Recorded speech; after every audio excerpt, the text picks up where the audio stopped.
शिक्षण क्षेत्रातील ताज्या घडामोडी पहा फक्त KB न्यूज TV महाराष्ट्र या चॅनलवर। राज्य परीक्षा परिषदेने प्रसिद्ध केलेल्या परिपत्रकानुसार येत्या मे आणि जून महिन्यात शिक्षक अभियोग्यता व बुद्धिमत्ता चाचणी ही परीक्षा आयोजित करण्यात येणार आहे।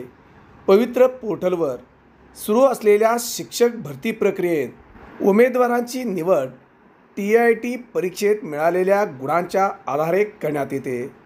पात्रताधारकांनी या परीक्षेची तयारी सुरू करावी असे आवाहनही परीक्षा परिषदेने केले आहे। TIT परीक्षेत मिळालेल्या गुणांच्या आधारेच शिक्षक पदासाठी भरती केली जाते। यामध्ये शिक्षक पात्रता परीक्षेचा TET पहिला आणि दुसरा पेपर उत्तीर्ण असलेल्या उमेदवारांची अनुक्रमे इयत्ता पहिली ते 5वी आणि 6वी ते 8वीसाठी निवड केली जाते। तसेच इयत्ता 9वी ते 12वीच्या शिक्षक पदासाठी TET उत्तीर्ण असणे आवश्यक नाही।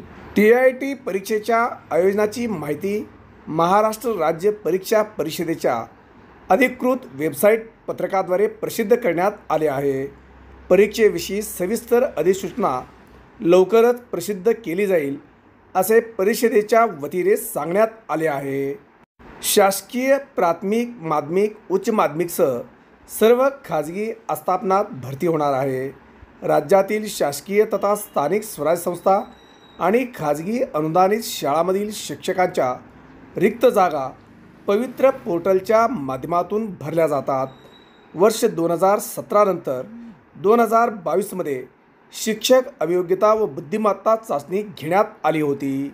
दिनांक 25 मार्च 2025 रोजी अनुराधा ओक आयुक्त महाराष्ट्र राज्य परीक्षा परिषद पुणे यांनी प्रसिद्ध केलेल्या निवेदनात महाराष्ट्र राज्यातील सर्व स्थानिक स्वराज्य संस्था व खाजगी व्यवस्थापनाच्या शाळांमध्ये पवित्र या संगणकीय प्रणालीद्वारे शिक्षक भरतीकरिता शिक्षक अभियोग्यता व बुद्धिमत्ता चाचणी 2025 या परीक्षेचे ऑनलाईन पद्धतीने आयोजन माहे मे व जून 2025मध्ये करण्याचे नियोजित आहे।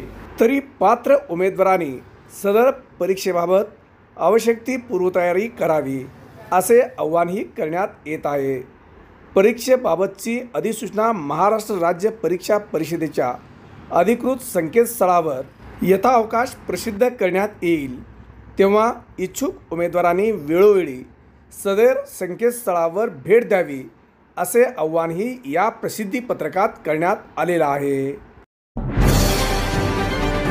शिक्षण क्षेत्रातील ताज्या घडामोडी पहा फक्त KB न्यूज TV महाराष्ट्र या चॅनलवर।